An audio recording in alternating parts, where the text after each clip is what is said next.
everybody, and welcome to the channel, the special event Beyond the Algorithm with my good friend Steve right here.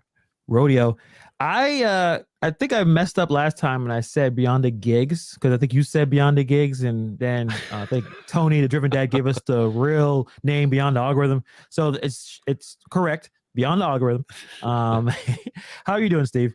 I'm good, man. How are you? I'm doing fantastic. I know you've been talking for quite a while today. I know you were on with the rideshare guys. Do we call them the rideshare guys? Because I know it's a rideshare guy, but he has guys with him. I think Chris and Sergio. Well, he wasn't. He's not even there. He's not in there. He's not there. It's But the he runs rideshare guys. The crew, the rideshare guy crew. You and David from Para. Yeah. How was that? I know is it your first time being on that show? On that show, yeah. I mean, Chris and I have done some cross stuff before, and I've had Sergio on mine, but never their show. It was fun, man. I catch it when I can. It falls at an odd time for me. When they do that live, it's always like late evening. Yeah, it's like early evening. It's like 4 p.m. Yeah, so that's like the worst time for me. It's usually I'm super busy, so I'll try and catch a little bit, but yeah. So I don't know. We ran a little over 2 hours tonight. It actually ended with you.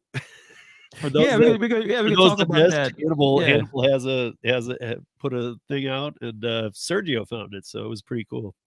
Yeah, we'll talk about that a little bit. It's a mix between a holiday or a seasonal position that can make money and one of my side hustle ideas I'm trying to do. So yeah, that's a tease. We can talk about that a little later on. In case you guys are checking out live, thank you for being here. If you check on the replay, obviously we enjoy that as well. No problem there. How was your Halloween?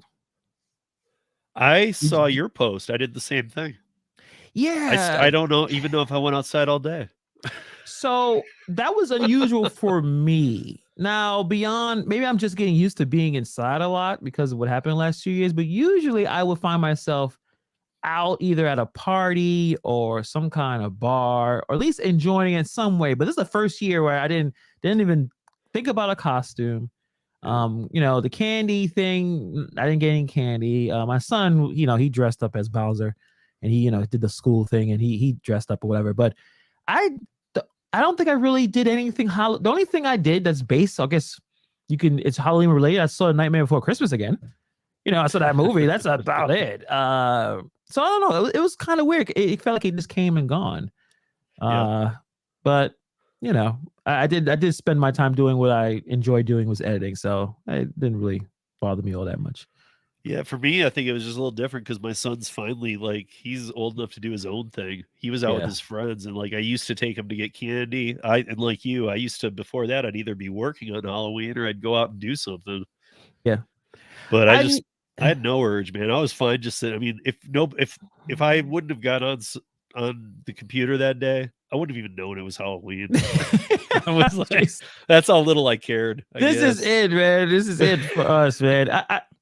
Another thing, I never told anyone this, but I told my wife about this yesterday. I said, I never really got into the whole trick-or-treating thing, because even when I was young, I always felt weird asking strangers for things, or I feel like I'm begging for candy. Like, I understand the idea. You're walking around and supposed to, there are people, you go up to someone's door and they like your costume, they give you some candy.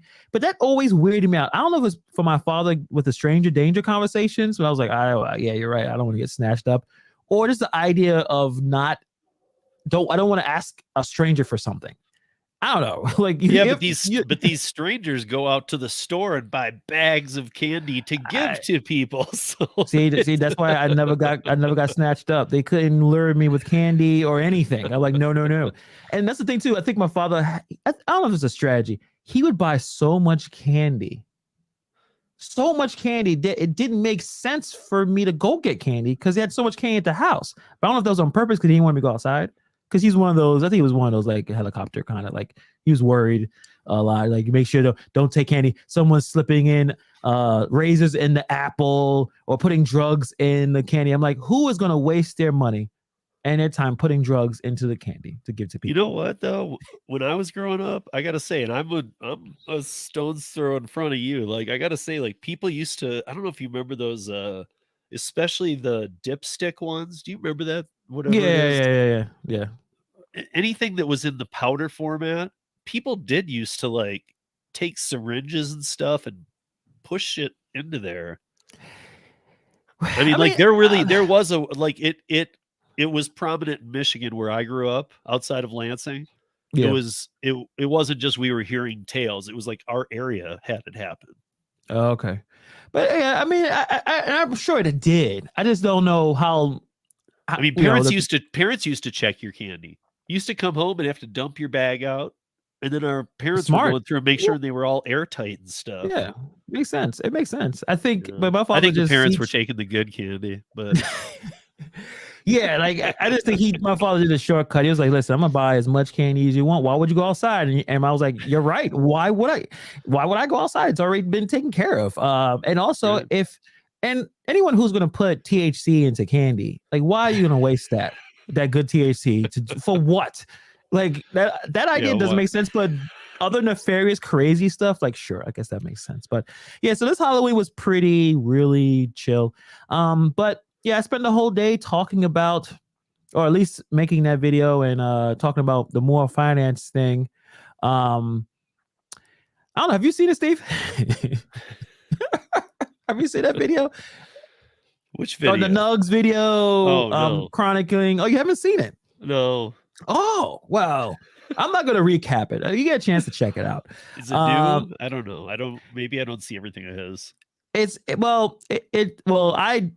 Nugs did a video about some of the things that Noah Finance has been accused of doing, just not honoring certain things that he's promising in terms of challenges or giveaways. And then I made a video kind of chronicling some of the past issues where people are saying, hey, he made a giveaway and he picked me to win and I had not received my money. It's been a month.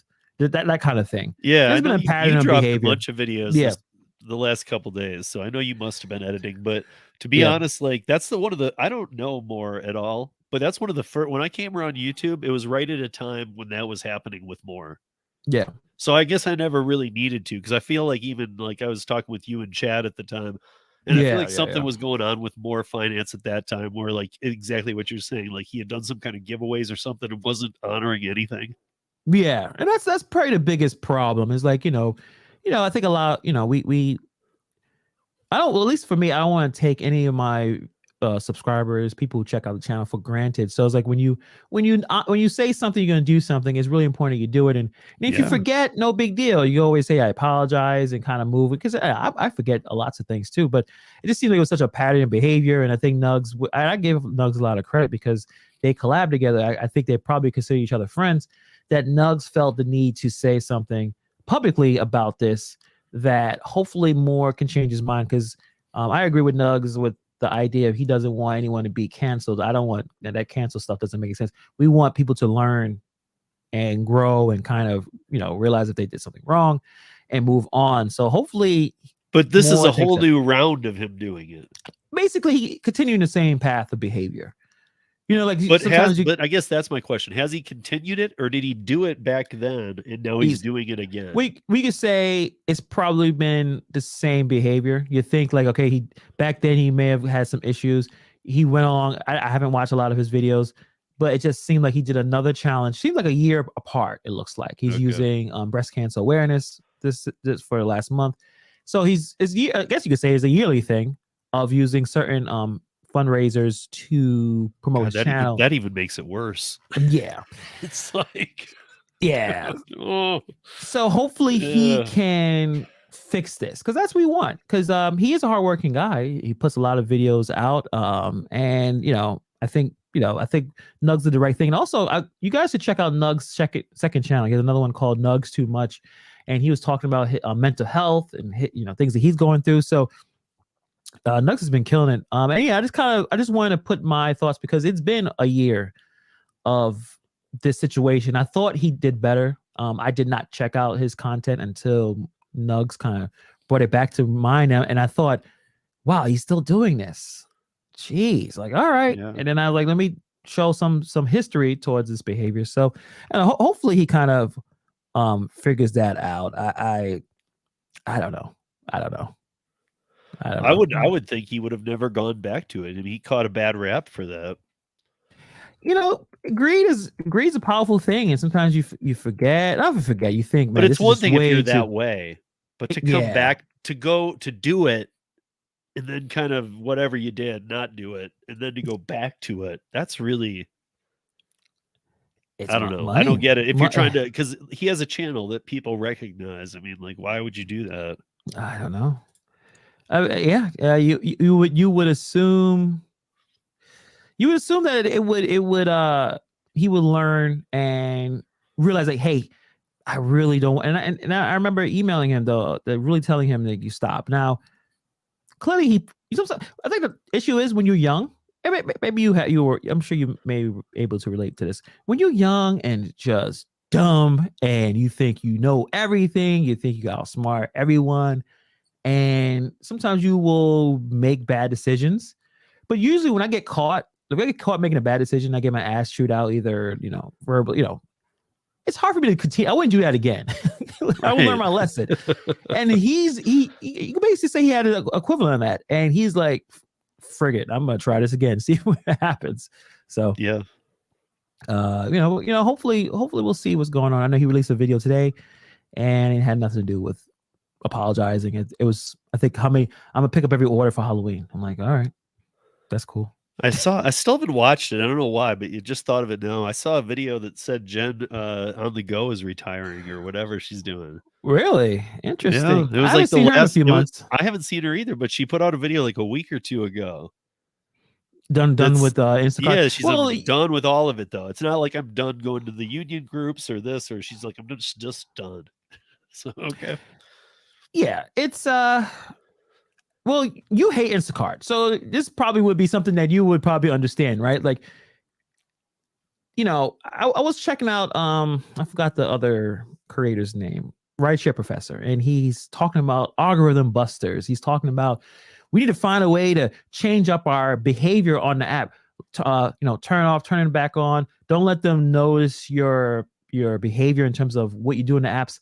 And I'm just sitting there thinking, like, there's no way you could bust this algorithm. There's no way you can. I mean, if you didn't find a way, like if I found a way, like I was doing, I don't know, it doesn't matter the app, and I knew some way where I'm able to make so much money, I'll be honest right now, would I make a video and tell everyone about it? Hell no, because as soon as that video comes out, they look at it, change it, right? I mean, I would, if I busted the algorithm, I would contact Uber and said I broke your algorithm. Yeah. It would give me a job. Give me a lot of money. A job. Yeah. Yeah. So I don't know if you checked out any of his material about trying to get a bunch of rideshare drivers to basically continue to not mess it up, but turning it off and on, finding ways so Uber can't, I guess, collect the necessary data to. I don't really know. I watched him and he's very entertaining. I just didn't understand what he's trying to do. Even if I am goofing off and logging in, logging back off, or turning back on, would that change Uber in any way? I mean, this is also coming at a time when Uber and Lyft, or Uber just announced they're doing video and audio recording too. So I mean, so like, what you're going to turn off for a second, then they're going back. Because I mean, I said this today on my podcast was, are you kidding me? Like this audio recording, just the audio alone, they're not doing it for safety because they use a middleman to see if your 911 call is worthy of 911. Guess what? I know how to call 911. And I have a dash cam that uploads to the cloud. What do I need Uber for? Yeah. I don't need Uber security. That's, to me, that's the same as them doing ads based on where I live, where I'm going. That's using collective data. That's not anonymous data. That's collective data. I hear you. Oh, I want to say hi to everyone in the chat. Charlene, Rodney, Mr. Flex, the Driven Dad. What's going on? Jonathan. What's going on, Jonathan? Mars Garden. Hey, how you doing? Steve, be nice to her.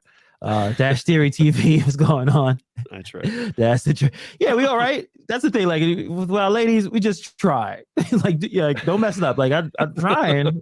I'm not saying I'm perfect, right?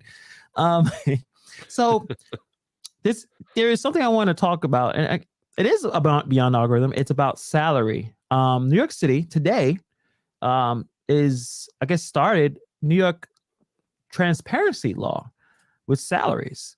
Let me share this really quick. I just saw this earlier today, actually. I thought it was pretty interesting because, it looks like we're trying to make sure that people are transparent. So New York City's new salary transparency law reveals what Amazon, JP Morgan, and other companies are paying. So when they post job ads and stuff like that, they must put in, and apparently if you have employees, if you have 3 or more employees, like something super small, you have to post how much money that you're offering. Like, because I think that was the issue when you apply for a job. Sometimes they will legitimately like not kind of tell you what the salary is, or they'll just be really, I don't know, hiding it basically. Because I guess they don't, they're trying to find ways to pay people as least as possible. But now you can look at some job openings and see how much people are making. So if you work for PricewaterhouseCoopers, you can earn $147,000 to $466,000 in New York City. Damn, I need a what is a communications director? I gotta figure that out. So basically running everything from social media to marketing to you're the coordinator of everything. Oh, I gotta do that. Now, apparently in Colorado, you guys already have this law in effect. Well, so I was just going to ask you though. So, okay, you said 3 or more people. If I'm a business and I want to hire somebody to be my head programmer, what if I don't know what I want to? Is it that I have to disclose it after I hire them? Because what if person A applies and I think they're a good applicant, but they definitely don't have the experience I'm looking for? But applicant B has tons of experience. I'm willing to pay them the extra money. And I'm thinking in my head, okay, I'd like to hire somebody at 60,000, but right. I would love it if it was 50,000, but I'm willing to pay up to 80,000. Now, applicant A, I would pay 50. Applicant B, I'd say I pay 80. How's that work? Well, so maybe you explain it because you're smarter than me. Under the law, which is initially supposed to take effect in May, but was pushed back after a company complaints, employers must publish "quote unquote" good faith salary ranges for job postings, including minimum and maximum pay. So I guess that would help you if you weren't necessarily 100%. I guess that still allows them to like really be, if they call it good faith, but really that allows them to be bad faith. Like, okay, this pays from 50 to 120 grand. Yeah. The communication, this communication director, you can earn up to 147,000 to 466. That's a huge. That's what I'm saying. Difference. That's right. I mean, like, so that means that for the right person, they're willing to pay 465 or 466. And that's Colorado, their top dollar. And for the crappiest person, like if they have to give it to the crappiest person, it's gonna be 147. Well, what they call it entry level, right? Well, else you gonna right?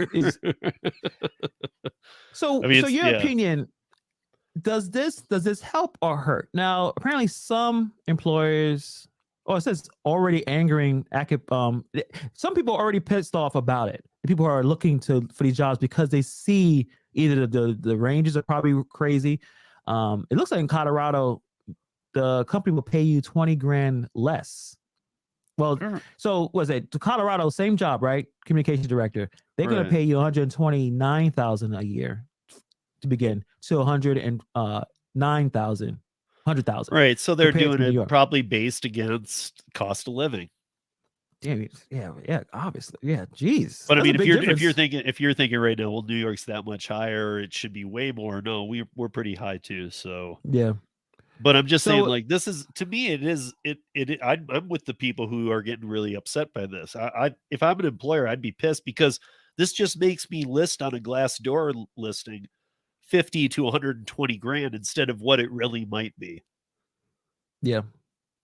Well, and we can look at some of the jobs they already post. I'm gonna check this out. Software engineer. If you're gonna be, it depends on where you live. You can make make up to $223,000 a year as a software engineer at Amazon. Let's see. See, I think a better goal for this would be to, once they're hired, publicly announce what the person is being paid for the job. But wouldn't that be a little?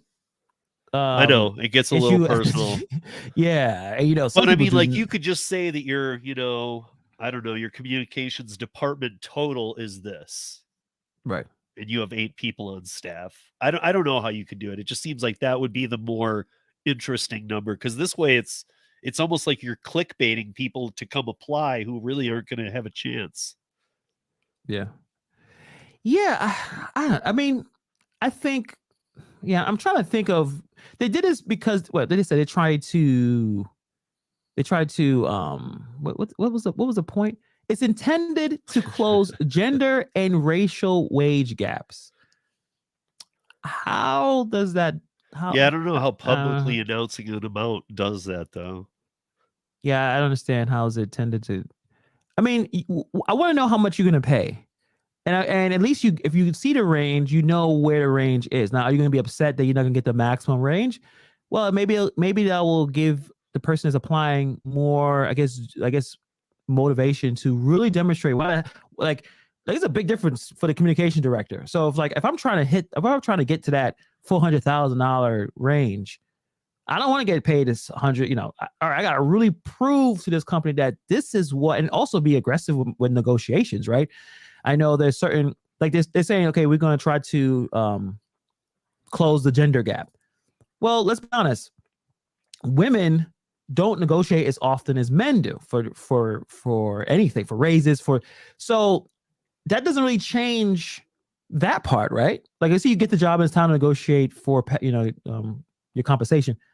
Men will more likely negotiate more than a woman. So how does that change anything? Yeah, I don't think it does. I also don't. I mean, this has been happening forever anyway. I mean, you've seen ads that say, I mean, even if you're looking at career type things, that go to 6 figures, it'll say up to 110K.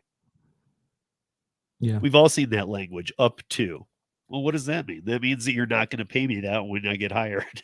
It means that, if I had everything you're looking for, that's the top dollar that you'd pay for that job. But probably even the top people don't actually get considered at that number. That's just letting you know in a year or two, this is where you could be, I think. I'm just throwing this out there. It may not be related at all. You can let me know, like, Hannibal, this is apples and oranges. Is this why DoorDash hides tips? Is this why they messed around with certain things? Because they already see how people react when they see exactly what's going on, how much money they're getting paid, and it angers them. Because, like, there's so many people who are applying for these jobs, and I'm sure if you're applying for these jobs, you are probably qualified for it. At least, like, I'm not gonna try to apply to be a software engineer. I have no experience. To be angry about the ranges, it's like you can't make anyone satisfied. It's like that's one thing you do. Like, I haven't necessarily been taught this, but a lot of people don't like to talk about how much money they make, except in the gig world. We'll show all of our money, but in other facets of, like, you don't want to go to, like, a bar and like literally ask them how much they're making a year, because some people don't want to talk about that. You think that's any relation, or I'm just talking out of my ass? I don't know. No, I totally do. I mean, there's books on this stuff too, you guys. Like, there's The Millionaire Next Door. Yeah. What's the really good one is the Economic Hitman. If you guys want to read something really crazy, read the Economic Hitman. Because that's all about this. It's all about, like, never let people know what you make. Never let people know anything about anything that you do. Live under the radar of your earnings. Yeah. It's really crazy. But if you get into the Economic Hitman, I'll tell you this, that it's a read. And I'm not a favorite to read all the time, but it's a good read. I gotta check out Economic Hitman. Yeah. I've heard of The Millionaire Next Door, which is a really good book. But yeah, I mean, it's like one of those things where the government tries. They really think, you know what? This gonna work. Everyone know what's going on, right? Good faith salaries. And now people are looking at these jobs and getting mad when they're saying, why are you paying me this much compared to some other location? And I don't know. I'm still on the fence. I'm not sure if it's good or bad, or it's just, it is what it is. I'm not sure. I Trying to think. really don't know what the purpose of showing the salary is. I have no idea. Yeah. I don't think it relates to DoorDash. I think that DoorDash is all about games. I think that they're still about like people who like get the unicorn type tips and are like, yes, that it feels like gambling. Mm-hmm. So even Yeah. though it's their earnings and it's their life, they feel like some days they hit the jackpot. All right. You know what? I'll say one positive thing. Let's say, if, for instance, you're in college or you're about to apply for college, and you're trying to say, what should I study? So I'm not wasting all my money, because I think from many parts of college is a scam. Unless The you're first 2 study, years. or sometimes all four, and you're studying something that you will not make any money when you leave. Like, you're just not. Women's studies or philosophy or something to say like that. But if you look at these salaries, you'd be like, okay, if I could, all right, data scientist, what the hell is that? I could make up to $211,000 a year. All right, what do I need to learn to do that? Or project manager. Well, project manager, that's a little bit all over the place. But communication director. Let me study for that. And apparently, if you just associate at JP Morgan, you make about $200,000 a year. At least there's that transparency. Like, okay, if I do this work and study these skills and maybe try to get an intern at this location that's paying this, it's better for me to jump in compared to not knowing, right? And just guessing or asking people where they don't want to tell you, they don't want to be 100% honest, or some people like to inflate how much they make. That kind of thing. So that's the only thing I can think of as a positive. What do you think? Yeah. Like these communication type jobs though, like I'll tell you the reason there's a range, I can tell you from a production aspect too. Like when I had first started production and I was just doing some lasers, nobody would have hired me to do some of the other jobs I do. And I've watched these directors who facilitate the whole event. And Yeah. that really takes working all the different aspects. It's not about schooling. It's not about this, that, and the other. And that's what I think it is. To get that top 400 plus $1,000 range, you got to be the guy who's done all of it. Right. You can't just be the guy who's coming in and getting the job. No, at least you know what the ceiling or the floor is when you are looking at these jobs. Like if you come in at 20 something year old and trying to get top salary, like you should be laughed out, because you didn't. There's no track record of why would we give you this top, unless you're some kind of wonder kid and you could just all figure it out. And most likely that doesn't happen. Charlene appreciated your book recommendation. I gotta remember to put that in the link. The two books that you're talking about, we'd like to read here. It's an audio book too. I just saw that it just actually got I think it got like they put the guy who wrote it put in like did a rewrite because it was out like 20 years ago. But he put in a forward and an exit too, because it's used and it's an easy read. I'm not gonna this isn't to throw anybody, but it's used in first year law students. All have to read the economic hitman in almost every law school. Nice. Is So that why that's why it's so damn expensive when I need a lawyer? They're already trying to make sure they try to get them. I mean, with the law degree is how much you're paying to get that if you loan out a couple $100,000 probably. Yeah, I mean, depends on what law school you go to, I guess, but yeah, fair enough. So, seasonal. I know we already went a half an hour. That's how it's going to be, guys. Seasonal jobs. Reason why we'll talk about this, because we're going into the holiday season. Got Thanksgiving coming up, Christmas. This is probably one of the busiest times. The next 2-3 weeks is going to be the busiest time of the year for me. And at one of the jobs we can be talking about that. But Steve, I know you were talking with Dave and the rideshare guys crew. That sound right? I'll work with that. Talking about PowerWorks. Do you want to jump in right now? Because I'm sure it's fresh in mind right now for you. Yeah, totally. So PowerWorks, now I've always been on board with Para, you know this, but I am 100% on board with PowerWorks right now. There's been some shifting going on over at Para, and my role is going to become a little bigger here too. So, like, in fact, today in the Para app, I opened it in Denver and saw 4 PowerWorks companies I can work with through the app. So let's go real basic in case, because everyone knows what Para is in terms of the app and in terms of all of the features that you use for food delivery. But what exactly is PowerWorks? Okay, so PowerWorks is basically outsourcing to some of the same type of stuff Hannibal and I talk about on this show, like jobs that need to be done through websites, where the websites don't really want to deal with having to track down the gig workers like us, but they want something like from Para saying that this person has worked through the Para app on these other apps. They're a good worker, they do the work, and Para's kind of putting their stamp on it, like, yeah, this is a recommended worker. Nice. So therefore, the other company doesn't now have to rely on the website to grab app workers that they're just not getting. They can look to us, have us fill those. And then we also get into para merchandising and things too, which is like what I've talked about before, end of the aisle type things. So like you're on an Instacart order and it's paying you $12. Well, while you're at that store, you'll be able to do a count of a 4x4 at the end of an aisle that doesn't have a rep. You count all the items, you make it look nice, you take a picture, takes you 5 minutes while you're on an Instacart order, and ParaWorks pays you $12. Well, that's 5 minutes of work while you're at that store to subsidize your pathetic pay from Instacart. To a point where content creators are literally retiring from talking about it. I mean, it is what it is. It is, yeah, of course. So, and you talked about ParaWorks for a year, it seems like, at least when you talked to me about it. So this is something you guys were really putting together. So ParaWorks is helping businesses or companies with qualified gig workers that, hey, listen, we've tracked their information, we know that they're good workers, so you could depend on they're going to take care, they're going to handle it. So what kind of gigs do you get from ParaWorks? It's just basically more the same as courier work, or pretty much, but everything I've seen so far, and all of the ones here in Denver are $20 plus an hour, and that's kind of been our minimum. Anything less than 20 isn't worth it. So $20 an hour seems to be the minimum, and they're all plus, so it can all go way above. It could be less time. I can say this, that by Thanksgiving we'll be in 8 to 10 cities.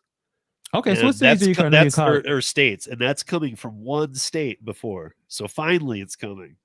So it started in Seattle? No, California only. It's California. And now it's going to go to it's here in states. Denver. Yeah. Okay. It might be like you guys just open up your Para app, and and you can say, you just literally in the Para app, just click ParaWorks. It's at the bottom. In everybody's app, every market, click ParaWorks, and then just say I'm interested. It's not going to ask you to fill anything out, but it'll tell you if it's in your area right now. Nice. And you just, it's more opportunities to make money. Basically, it's us also looking at, like, David's whole plan is that eventually, like, this is your digital profile. This is, it's going to do all the work, or it's going to handle to make sure that you're earning the best. So it's like we can make those offers come out to the right people too, that are like not earning what they should be, and that we notice in their market, oh my gosh, you're getting like $16, dude, here. Like, it's another way to earn, and it's done through the Para app, where the payment then can be dealt with from B to clients. So the business will actually make sure we will facilitate the payment. However, we're not touching it. It's going right to you. Right. But we're skipping the part where they have to go, where you have to find their website, fill out some forms. They have to contact you, see if it's a good match. So it's like we're taking a lot of burden off of these companies, and that allows them to pay a little bit better. Okay. Yeah, because you have to go through so much. Because they just count on us. You guys have 200,000 users in the United States. Do you have enough to cover our area? So we can look at anybody we're going to work with. We can look at that market and say, yeah, we have this many users active. We have more than enough to do it. And what companies are you looking to communicate with? Like, in terms of, like, what's your ideal situation? Obviously, someone doesn't, they actually have work that needs to be done. They're not interested in going through the websites, and they want something to expedite that process. But what most of it so far, most markets outside of California, it's all catering work. People like the catering stuff. Yeah. Large order program. I'm not sure if you are familiar with that, Steve. It's a big deal. The lot. Yeah. It's large orders. It's rather large, and you deliver them, and you get paid more. There's a big it's a big deal with us. Courier work, and that's what's funny when. I guess shout out to UDM real quick. UDM makes these Deliver That videos, and they don't reach as far as when he talks about DoorDash. And Deliver That is literally they give you like $30 order, like easy, like over 25. Right. Now it gets not as popular, or just it's not. It's hard to find them in terms of those orders, because I do realize I'm getting a little less. I'm not sure if it's just less catering going on.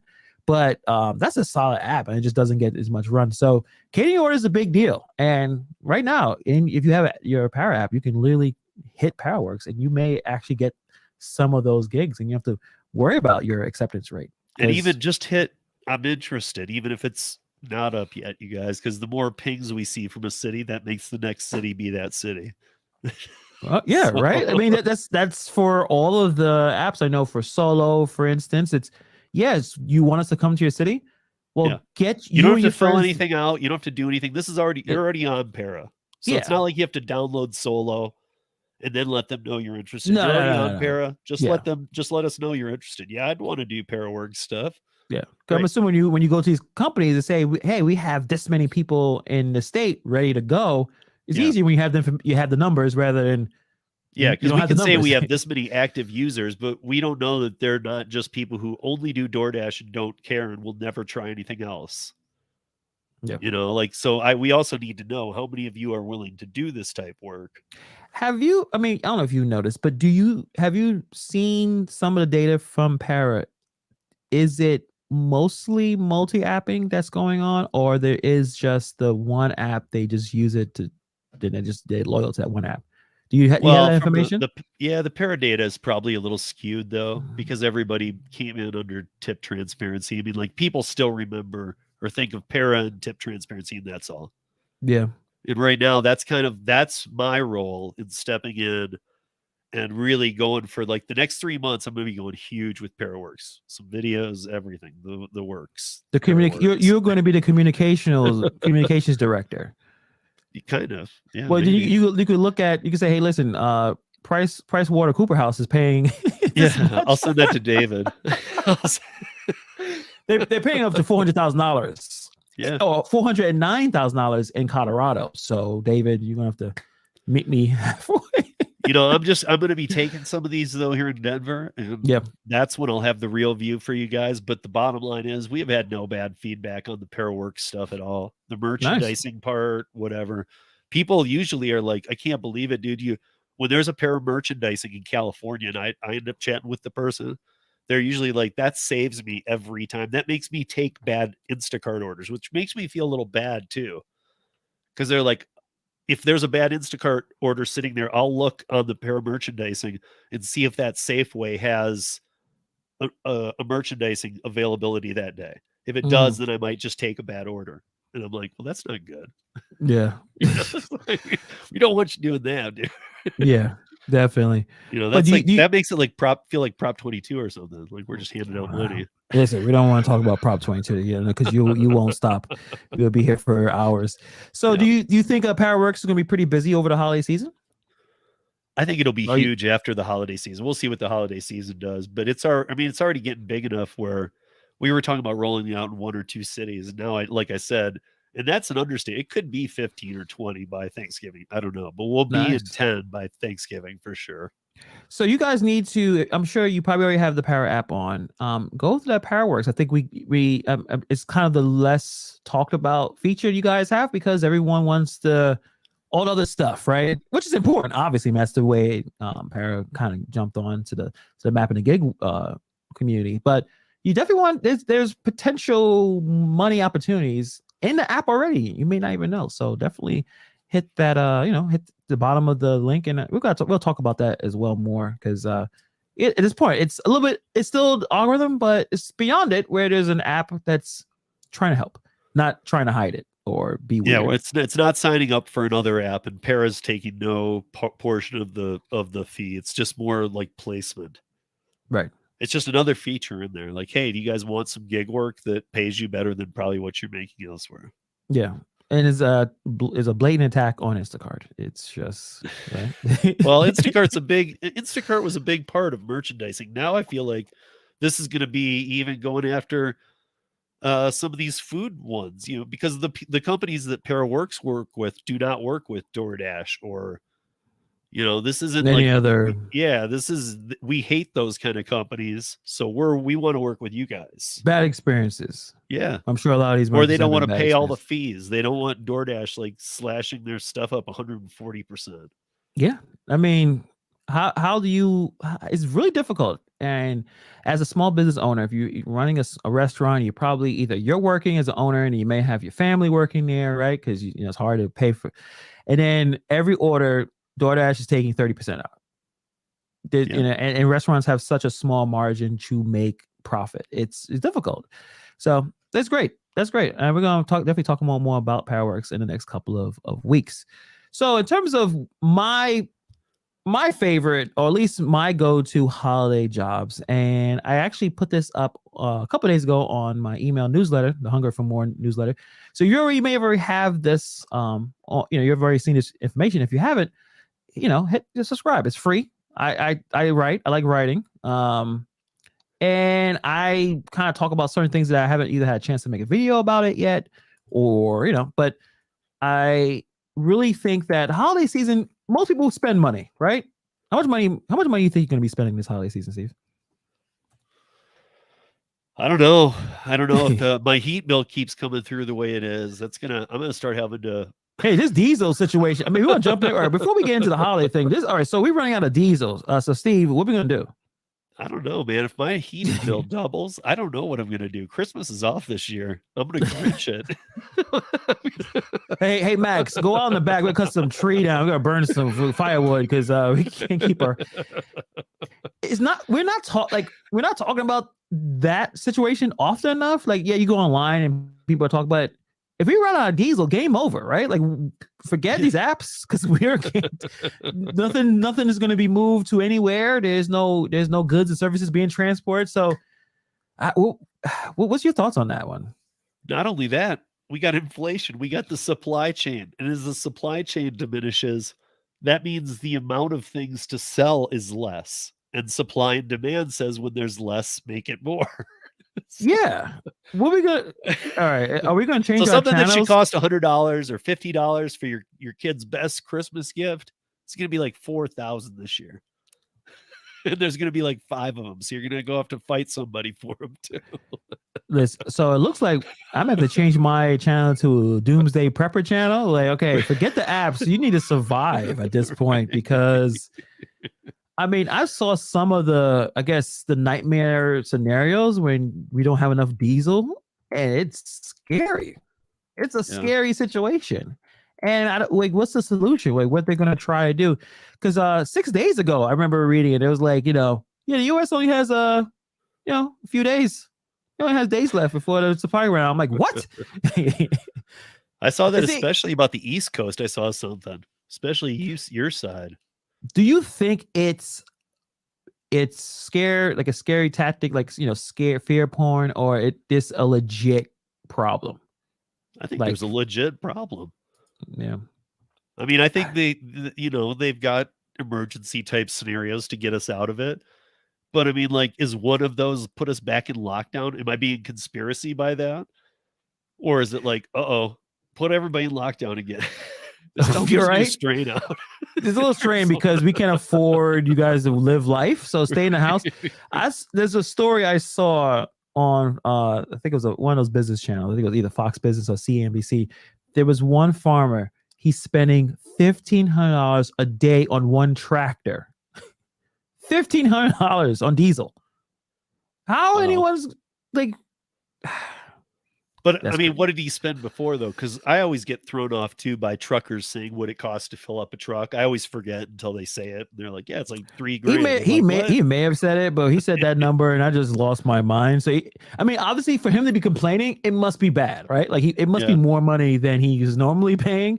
But But yeah, we had a trucker on the radio show a couple weeks ago who said that basically the way they have it broke down right now for highway miles is they're paying about $1 a mile for gas with an 18-wheeler fully weighed down.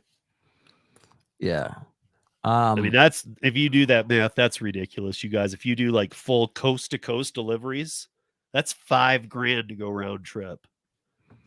Yeah, and like you said, the inflation is high. So if someone has to pay more money to transport the goods to you, you will take the cost because the cost has to come somewhere, right? Like, so. And if the location only gets 10% of what they ordered because that's all there is available, they're going to jack the price up on that 10%. So I guess some advice: buy your Christmas presents now, or like, I don't even tell your kids Christmas is canceled, but not yet. Hold off on that. Let's wait till Thanksgiving to decide. I haven't bought my stuff yet, or at least my Christmas gifts. I'm probably gonna knock that out pretty early, just so I don't have to deal with any kind of craziness. Because things are going to be more expensive, rightly so. If certain things are costing more to transport and pay people and all that type of thing, so. Plus, I don't remember if any of you remember this from last year, but sometimes, obviously sometimes I'm doing a little last minute Christmas shopping. Yeah. And last year it got really weird. Like, it was only like they kept anytime I opened Amazon even or anything, it was just like they were pushing the same crap at me. Like, you want one of these? I'm like, no. But they were like just the most generic gifts that you could give to anybody. they pulled this out of their warehouse. Like, go take it, please take it, because right, because everything else was sold out that they knew I'd like. So they're saying you'd like this, and it was like some stupid gadget ball that you throw and it floats across the air to your friend. You play for it for about 5 minutes and realize that it breaks. This is a terrible transition, but if you are trying to make money for the holiday season, you can work for Amazon. You can work for Target. You can work for UPS. All these companies are ready and willing to hire you for seasonal work. I know we talked about this a little bit in the last live stream we had together, but they're there. And let's say, for instance, you have some issues with your car, or there's just some problems where you're not able to, whatever the issue is, especially if you're full-time independent contractor like me and Steve, and you need a steady stream of income, apply to those jobs. There's no shame in it. It's hard work. You're gonna be working hard. I think obviously, Amazon even comes with a bonus right now for the Amazon comes with a bonus of, I think it's up to $3,000, but you gotta stay for, I think, 180 days. You can't just jump in and then peace out, think you're gonna get that money. I think they probably give you 180 days ain't that long though. Really? Amazon, it's a whole. I mean, if you're getting paid along the way too, that's not exactly. It's not a guarantee. It's a bonus. Yeah, and there's a difference. A bonus is on top of your money. You get this. Yeah, and UPS, they're currently I used to work at UPS a long time ago.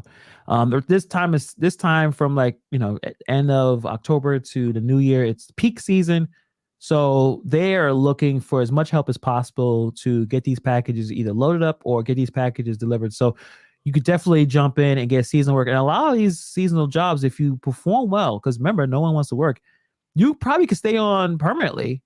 And these apps can be your side hustle. Like, it no longer becomes a main hustle. You may not have to use the side apps or these apps as often, which I think relieves, I don't know, for me, it feels like a sense of relief when you don't have to depend on them, especially if if you're doing well, then I guess you're good to go. But if there's a struggle and some days you're not doing well, and not that, if you did have something that's consistent, I think that's a good idea, especially of where we're going economically. Yeah. I can't say enough how much I'm not in the trusting pool of the apps right now. I would have everything available to me, you guys, if I could, or if I were you. I make everything available right away, even if I don't use it right away. And that used to not be my strategy, but it is now. And you want to jump in as soon as possible, because some employers are not hiring as much as they did last year. So some are trimming down. Like, they're still, still hiring hundreds and thousands of people, but it's not as busy, or not as busy. They're not trying to hire as much. So if you are trying to jump in, jump in now. Especially now in November. I know UPS. Oh, UPS! I just saw they're launching their nationwide hiring event on the 4th. This Friday. They calling it Brown Friday. That's a terrible name. Brown Friday. You have Brown Friday. I thought we were woke here. I mean, I thought something good should come awoke, right? I mean, where's Gary? Can't even fix that. Gary will laugh his shit. Where's Gary? He loves those type of jokes. Not that kind, but you know what I'm talking about. He's a cool dude. Brown Friday sounds terrible. It's a dumb name for it, but Friday, October 4th, be a hiring blitz looking to fill thousands of seasonal jobs. What's going on, Kim? How are you doing today? Great live. She had a live earlier this evening. I was checking that out before I set up. But yeah, so Brown Friday, guys. Okay, get on it. Get on it. So some of the companies that are pulling back, they're not hiring as much. Walmart, Macy's. I didn't even know Macy's was still around. I haven't been in a Macy's in years. Do you have Macy's out where you are, Steve? Oh yeah. Yeah. I mean, only a couple. I think that's part of their appeal rates that you don't never have a lot, even in a big city. Yeah. Dash Theory says the brown note coming to a Brown Friday near you. Charlene, Brown Friday comes before Black Friday. Yeah, you're right. It does. I'm thinking brown for some other nasty reason. When you have too much tacos, it becomes it becomes a Brown Friday. I'm fully aware of that. And when you do work for, let's just instance, Walmart or UPS, you are working. Like you're gonna get a full workout. You're lifting packages all day. So if you want to get some exercise and make some money, UPS, FedEx, Walmart. Now, well, maybe Walmart. I don't know, but I'm sure they can probably do that as well. Anything you work in a warehouse and these packages are flying around, yeah, you can get a really solid workout. So I wonder if the Amazon warehouse jobs that I've seen for the season, I wonder if like out by you, isn't it Staten Island that went union? I believe yes. So I don't know what the situation is. How would they do holiday work? They probably have none. Oh, they're just like, you got to sign off on not being part of the union. You're like, okay, I would have done that anyway. Hey, union gods, can you allow us to help you because we are packed as hell, obviously? Because I don't know if that's the only right. But then aren't you going to be in there talking to other people who work for the union? And they're like, oh yeah, I make like $8 after taxes and union fees, and you're like, I make 22 because I didn't sign up for the union. And they're going to be like, wait, you can do that? Maybe that's why. Maybe again, this whole pay transparency is a bad thing. You can't be transparent. Keep it to yourself that you're getting. Maybe it is. Maybe it's like an NDA. They say, hey, you can't tell anybody what you make here. Makes sense. Kim says 20 after 20 plus years of retail, I'll show you lifting. I know, like, well, Kim, you're already killing it with the gig work, so you don't have to jump in and do any UPS, Amazon. You probably tell them one thing or two. Oh, I was thinking of Kim like doing like a video on working out, like lifting weights, like Kim benching some weights or something. Listen, when you have to hold a small child for hours on end, sometimes you get some good core muscles. I mean, to you start switching arms. Listen, I'm like, hey, listen, son, you gotta walk. You gotta learn walking. I'm sorry, mom, and always it's always the wife that wants to pick the child up. I'm like, put him down. He can walk. Yeah, but that's a whole another topic. He's 8 now, so you don't have to do that. He's damn near, he's almost as tall as me now. It's crazy. So yeah, you could try that out. Seasonal work. So my favorite, obviously, taking care of dogs, being a pet sitter. Now I know you guys love being outside and be on the road. I don't. So I like taking care of dogs, or if I do, I like to go to basically my neighborhood and do the walks and stuff like that. People are going to travel. So as much as I know some people are maybe scaling back certain things they'll spend, it seems like travel is the one thing they don't scale back from sometimes. Like they may have a struggle to eat next week, but if they want to go away to see their friends, their family, they're going to go away. And it depends on where you are. But here in New York City, everyone has a dog. Everyone has a cat. Everyone has at least one pet in the house. So they're willing to pay you as much as they need to take care of these animals. And this month, next month is going to be one of my highest earning months because of the holiday season. If you, and I use Rover. So Rover is a website that you choose how much money you charge for all the services that they provide. Rover does take a percentage. I think it's 20%. It is a little high, but I think it's a good idea because they do cover insurance. They have some liabilities protection you have. So if you decide to try to go private, something goes wrong, then you're going to foot the bill. So that'll be your thing. But there's people out here making six figures taking care of animals. Yeah. There's people who are making, I was at a Facebook group. I saw a screenshot.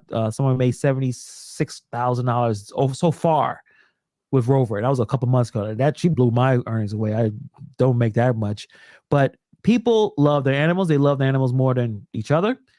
They will pay top dollar. So you can charge, $50 to have a dog in your house for a night. Some I've seen 60. You have two dogs, and it doesn't matter size. Like you can say, hey, listen, for these two Chihuahuas, I want $50 a night, and that's $100 for two little dogs in your house. What happens if that's a 7-night stay? I mean, the money adds up. I think you're right too. That people are gonna go. They're not going to cancel that trip. They're going to keep upping the amount they'll pay until somebody's like, they're going to pay it. They're going to pay it to a point where they, another sitter may have backed out. And Rover, you guys are, Doordash has fees. Rover has some fees that these guys are putting, the clients are paying. But at the same time, you're gonna make some good money. And I think it's a good idea to apply for Rover. I think WAG is another one. I think there are other apps that you can use, like care.com. It's a whole different. And if you want to do your own thing, say, I'm going to start a dog boarding business on my own and not worry about Rover taking all that percentage, you always try Dumpling, sign up, get the whole thing set up. You might have to, if you don't know your prices, that may be a little difficult. You got to put some more time in exactly how much money your market is charging for dog walks or dog boarding. But you can go all in and not worry about 20% being taken out of your account. So that's up to you. I think it'd be a good idea if you have some idea of the business before you decide to do that, I think. But 20% does kind of bite you in the butt. But I never had not one problem with Rover. I've been on it for 4 years. To anybody who thinks these gig apps don't take 50%. Yeah. So, I mean, 20% is high, but it's a bit high. 58% is really high. Yeah. And I felt, I had good experiences with them. So obviously I've been there for 4 years. Clearly, if it was a problem, I would have left. So I have not one problem, which is weird considering these apps where there's multiple problems. Let me just show a shout out real quick to Gig Lebowski. What's going on? I know he just put in that he has a procedure this Friday morning. He'll make sure you update us. Prayers to you, Gig Lebowski. One of the really good guys out here in the gig community space. I hope I get to meet you one day, Gig. Hopefully maybe in the next meeting we're a little bit closer to where you are, so you can come by. And he has a nice car too, I think, right? Like I think he has a nice little whip. Maybe we'll get Flex to come through as well. So we'll see. Yeah, he's I like Lebowski's videos a lot. I always like seeing Gig Lebowski too. I remember I'll never forget that time when the first time we had Atlanta on, and he was in that car, and I didn't even know that he was like sweating, or he was just, he's in the heat and he's got all the windows up. And thank you for doing that for the sound reasons, but man, I know he was just cooking in that car. Yeah. I mean, he's a military man. He's able to handle that. He needs to handle the harsh conditions. But yeah, and also you do not want to put a dog in a locked. I mean, we guys already know that, right? Don't put dogs in locked in heat. That's not good. Yeah. They can literally pass away very, very quickly. Kim is so cute. Let me put this up real quick. I work Macy's part-time just for the Thanksgiving Day parade. I've never been at the Thanksgiving Day parade. You know why? First, it's too early. And as I became an adult, this is something, maybe you know this too, Steve. The day before Thanksgiving is when the most people go out to bars. And I didn't know that was a thing. Apparently that is. So bigger than New Year's. Bigger than New Year's. Bigger than New Year's. I think because we don't like to be around our family so much that we need to get blacked out drunk so we can just eat and kind of just watch the Thanksgiving Day parade and watch football and eat and be hungover. Like, you know what it really is? Here's what it really is that people fly home more for Thanksgiving than they do for Christmas. Yeah. And so you're coming back home. You haven't seen anybody in forever. You go out with your friends. It just is it's a people are back in town night. Makes sense. Makes sense. And you get all kinds of people going out and clashing where they would normally go out and have 2-3 beers. They're going to have 30.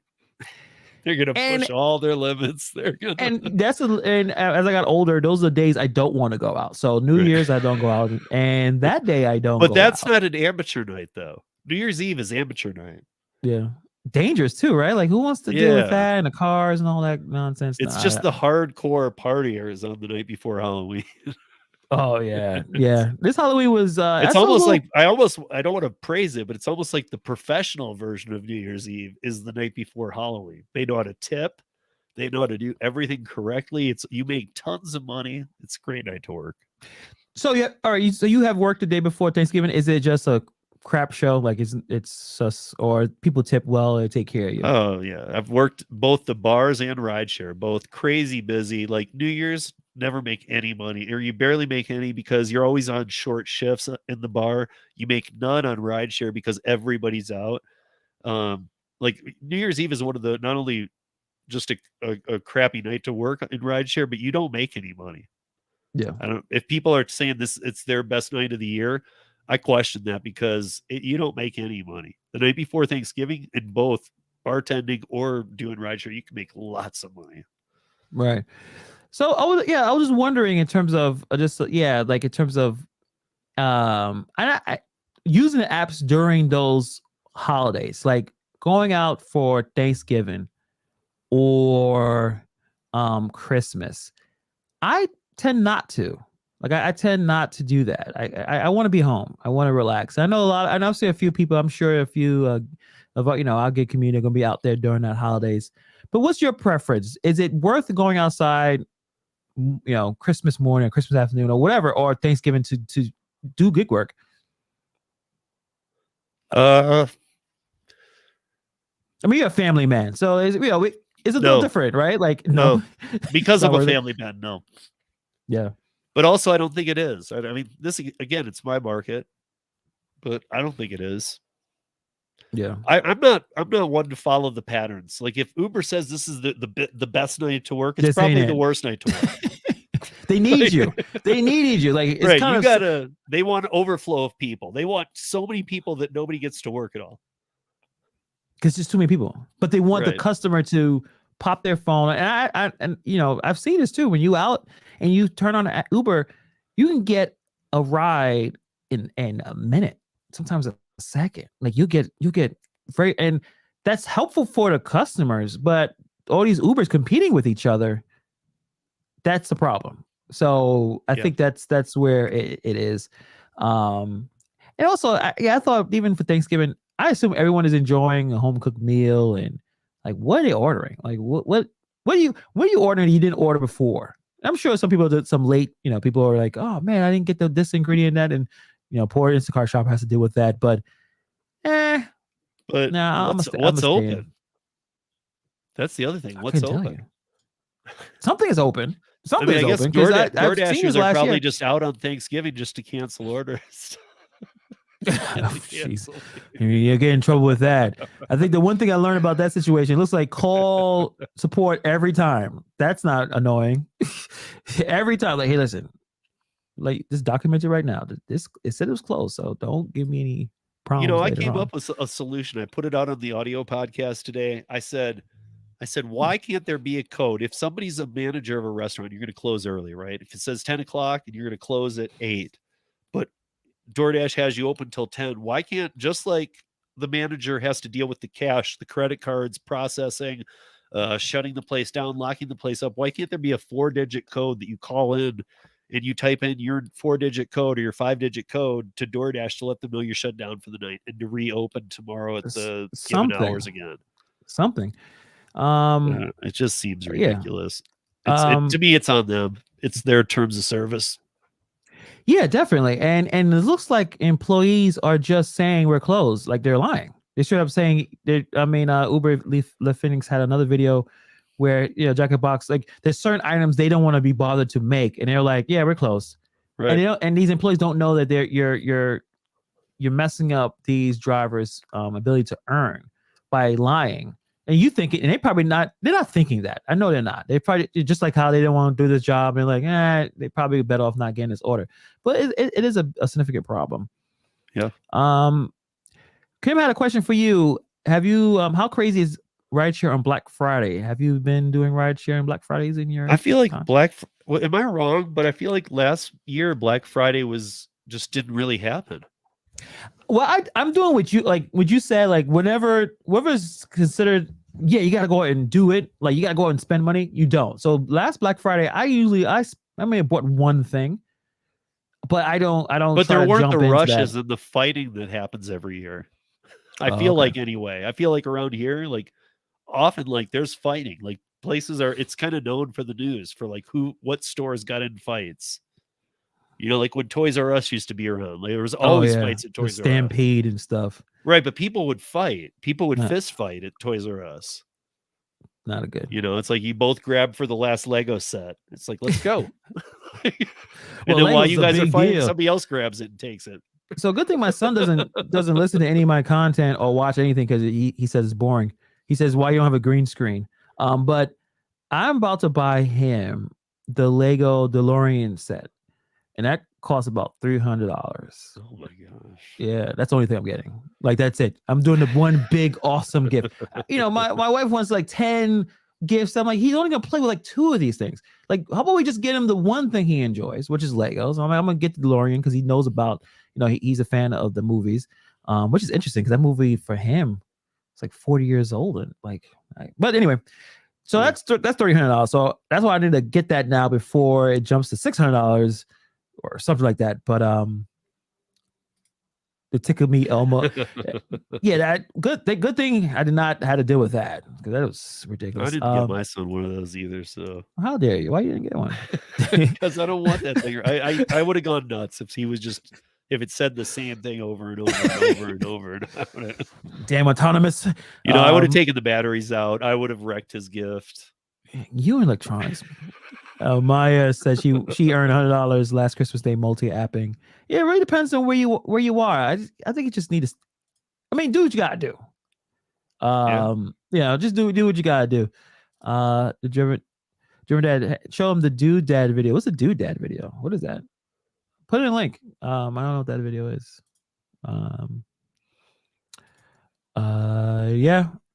Yeah, he loves the Legos. He gets out the booklet, following everything. Super focused. I think he enjoys that. He loves that very much. What else? I had. Oh yeah, and the delivery of lost luggage. Now I'm sure you've seen Sean's in Town's video. I think I made a video about it. You can look up. There's no app for this. It's always like a question. Like, hey, what's the app? There is no app. You have to Google. You have to go through and look. Just type in "deliver lost luggage." You put in the city or state that you live, and there's companies there, websites that you apply to become an independent contractor. Obviously, still you're partnering with the company. You go to the airport and you grab, it could be up to 10, 15, 20 pieces of luggage, and you do deliver them. And many of these companies are paying really good payouts for this kind of work. Some of the people actually tip. I don't think you would count on that, but you never know. I mean, to get back your luggage, you may be so excited. You're like, I can't believe this happened, and I appreciate you. You may get some money from doing this. So I think it's a pretty good holiday side hustle that I will be applying to. Like I applied to a few, and now I'll be doing that throughout because we were talking about earlier. People are traveling, and the airlines are god awful. God awful. And I gotta mention, while Hannibal's on this, we talked about this at the very beginning, but Hannibal, on Show Me the Money Club today, Sergio brought up at the end of it Hannibal's article, not his videos, not his YouTube channel, but his article. which I thought was really cool. That he brought up a Medium article. It reminds me that people are still reading, I guess. Yeah.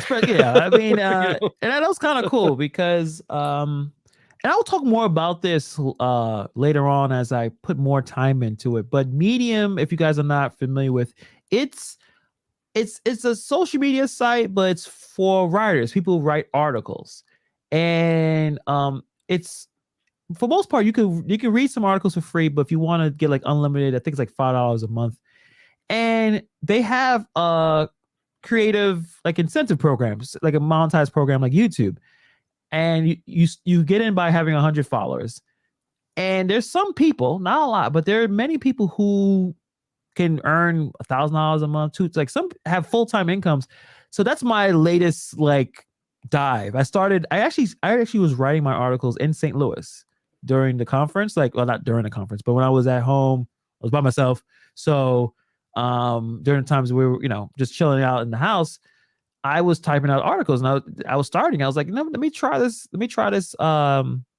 This, I guess you could call it a side hustle, but I enjoy writing, and we have talked about side hustles with the writing stuff, but I think if you're really passionate about certain topics and you like writing, and you don't have to be a wordsmith, you don't have to be Hemingway or anything like that. You just Grammarly is fantastic. That's my go-to app. You type a bunch of nonsense and Grammarly fixes it all up, so you don't sound like a complete idiot. But it can potentially do well in terms of writing online. People still read, people still get a lot of information, and it's not long pieces either. I think most Medium articles are about 3 to 5 minutes, so you don't have to necessarily write a whole lot. But the article I wrote about luggage has seemed to take off. I think probably because no one wrote about it. Right? Like, no one really went out there idea. So that's what I do with some of the videos that I do that I think can be translated into the article or blog. It's basically blogging. You're blogging, and Medium is able to distribute it similar to YouTube. So that's what I've been doing for the last couple of months, and I'm enjoying it. Have I made a lot of money? I'll probably tell you how much money I've made. It's not a lot. It's kind of similar to YouTube, where if you don't pump out a lot of views, you're not making a ton of money. But it's really the passion of what you're doing. Like I love making videos, and I love writing. So Grammarly makes sure that you're not hoisting other people's stuff too, doesn't it? Yeah. So yeah. Even if it's by accident or whatever. It's a really fantastic app. I'm trying to figure so I can find how much money I've made so far. Let's see. Damn, I can't find it. Where is it? Let's see. It's not going to be a lot, you guys. So yeah. So so August, my first month, I made $9.36. Then September, I made $16.35. October, I made $23.83, and November just happened. So he's at least going the right direction. I'm rolling in the money. You guys keep complaining about these $2 orders. I made $16 in a month. Yeah, but you also get new people. You get people following you. You get people like earmarking them. You had Sergio run across you today. Yeah, I mean, it's probably the reason why I jumped that many views. That's pretty cool that he didn't find you on YouTube. He knows about you from YouTube, but he found you through a Medium article. Yeah, that was pretty cool. And we check out some of the comments that we see. Some of really good writers and really funny and insightful. And if you love writing and you may not want to set up your whole blogging website and going through that stuff, yeah, write on Medium, and you can really sit back and express yourself. You can talk about everything. Now, I'll give you guys a quick tip. The articles I've seen that really blow up is how to make money. Clearly, right? It's always how to make money. And a lot of sex stuff. Not like erotica, but a lot of like express yourself in terms of your sexual experiences. Seems like that does well. I read a few. It's anything titillating, like, oh, what's going on here? You look at the comment section, tons of comments, tons of views and claps. Oh yeah, you don't call it likes, it's claps. And you can clap up to 15 times. So you can, with one article you love, and you can, it's like a clap. You clap 50 times and you just keep pressing the button. But it's pretty cool. I'll probably make a video about it. Because I if you love writing, there's still room for people that write words. Yeah, for sure. Read them. I mean, you're a writer. Sure. I mean, writing will never go away. Yeah. It'll get streamlined into other forms, but it'll never go away.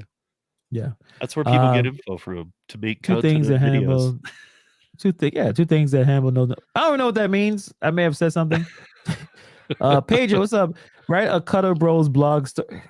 I think I'm probably gonna write an article about that, but I haven't had a client. You know, somebody was telling me that or actually, I think it was Chris today was saying that even on the cuddling apps, a lot of the cuddling customers can be like video sessions. How's that? How am I cuddling?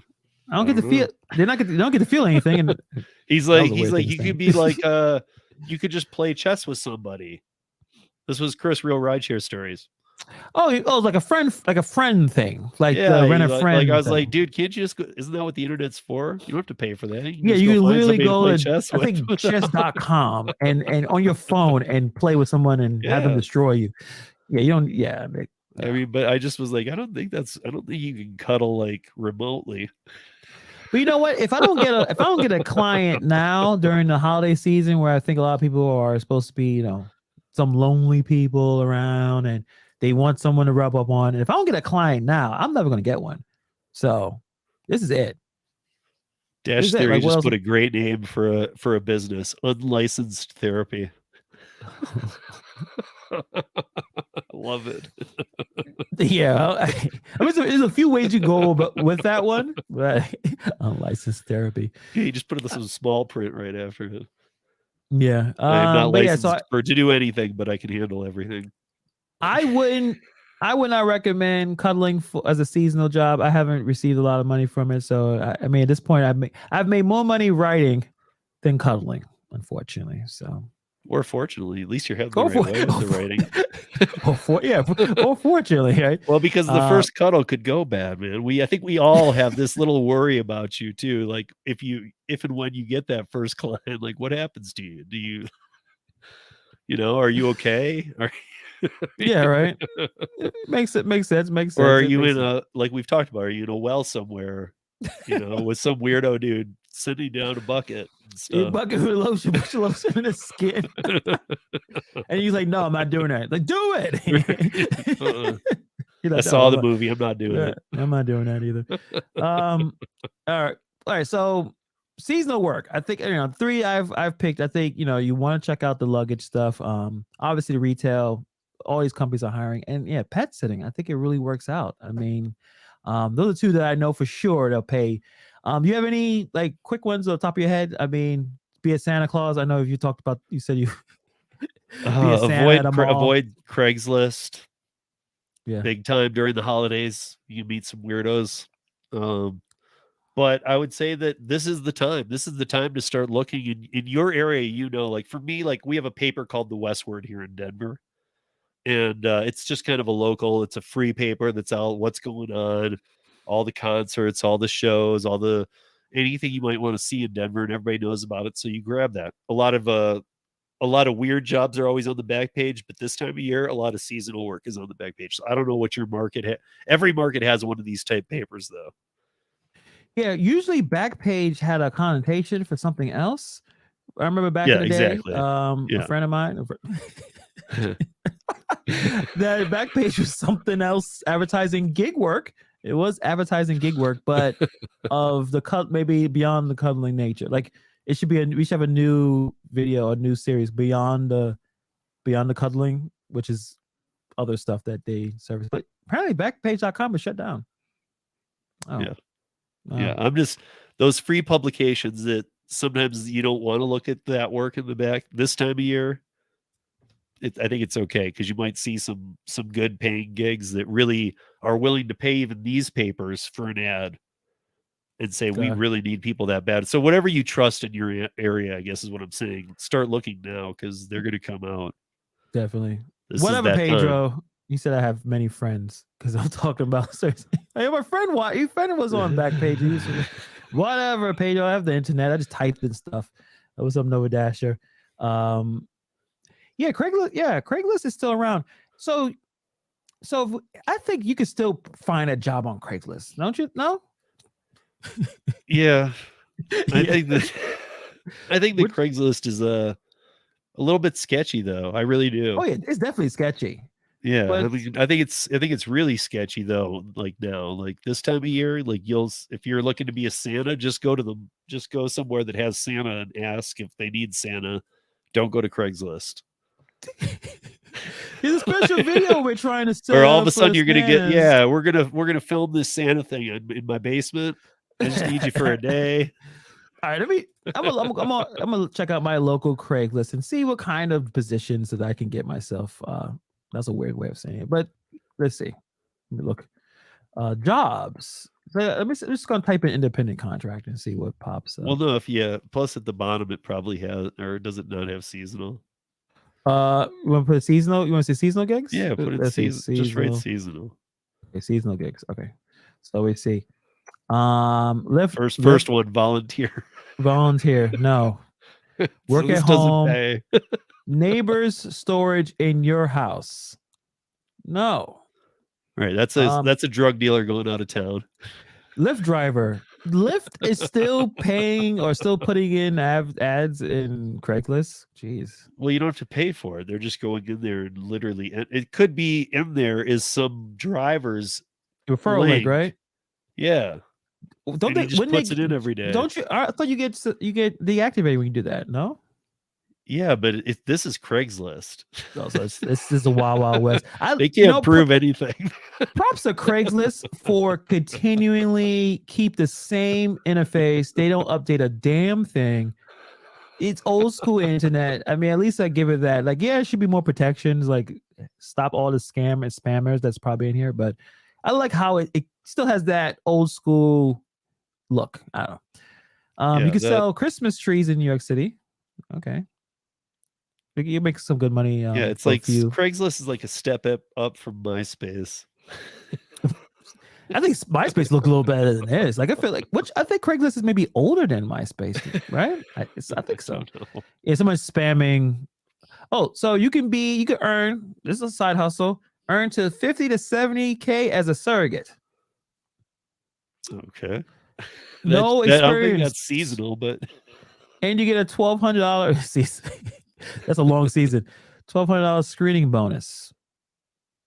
Interested? I don't know. The screening should just be like, just talk to them. Like, yeah. So you start. Yeah, you get $50,000. You have to, apply, interview, pre-screen from home. And experienced surrogates make more money.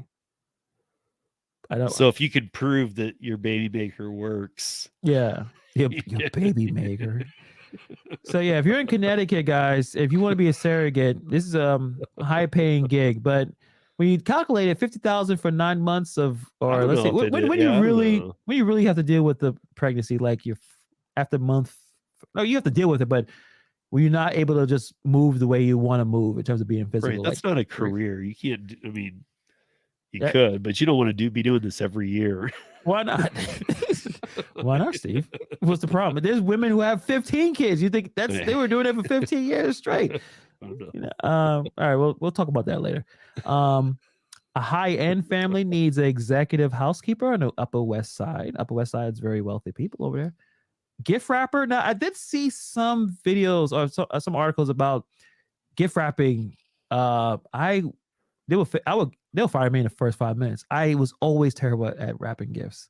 I was just gonna say something about that. Like those places that do that work, though, you got to be really good at it. Like and this has nothing to do with sex, but I bet Kim is really good at that because Kim puts her Christmas tree up before Halloween. I don't know anybody that does that.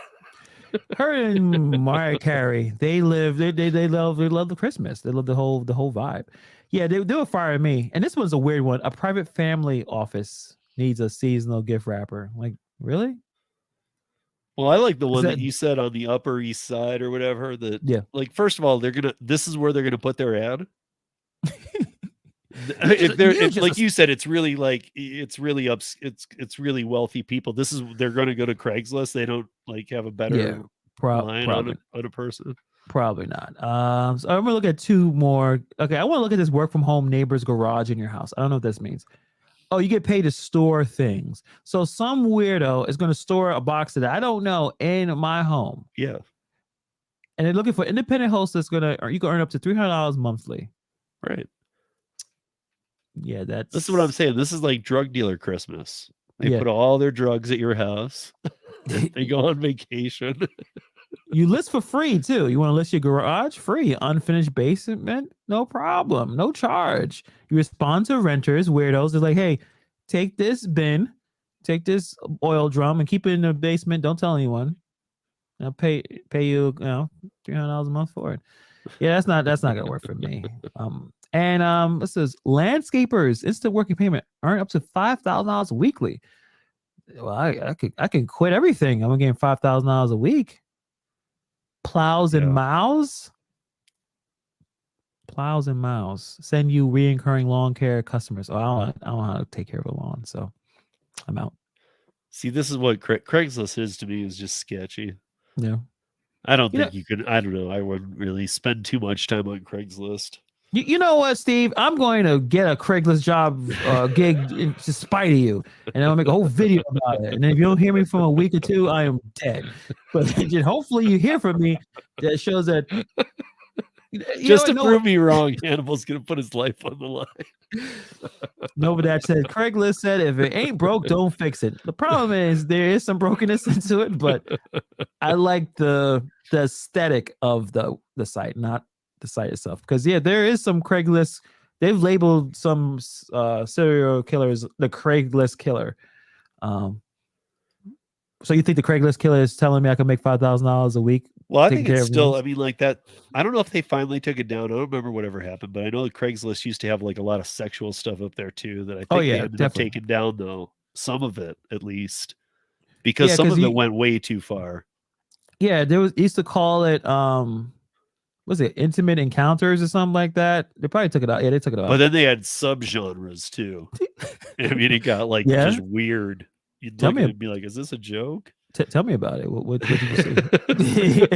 What did you see? The funny thing is I think they put it in everybody's face on the homepage. It wasn't like really hidden. They weren't trying to make it like, hey, we don't really do this. This is just for the sketchy people. Like, that was right up front in your face. Yeah.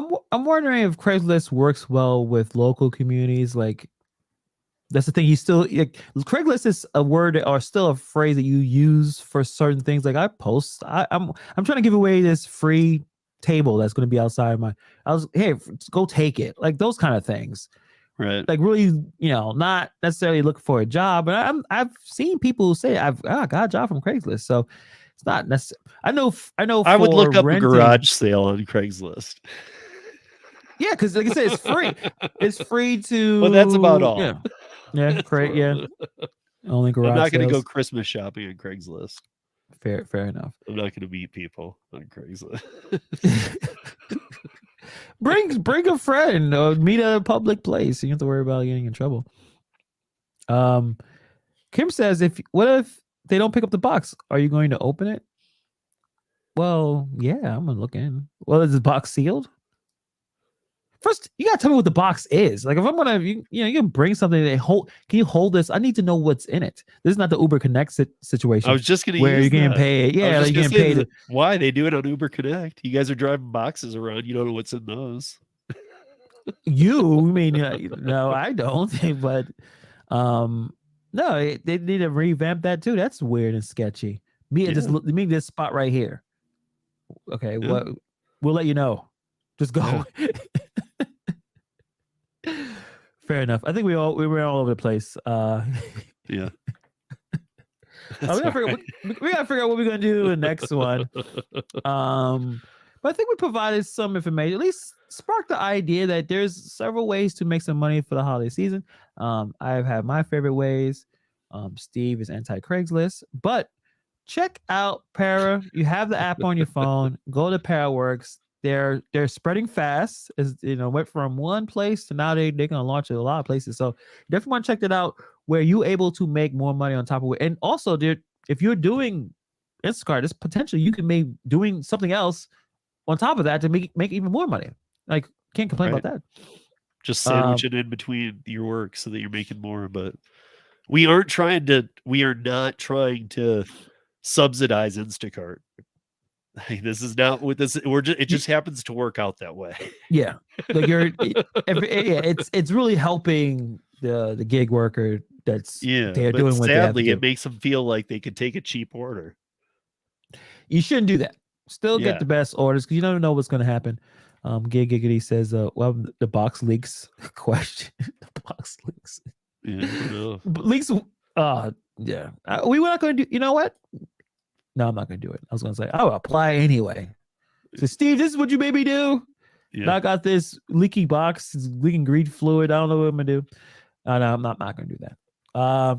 So, Steve, I know you asked on the round table what you're going to do next.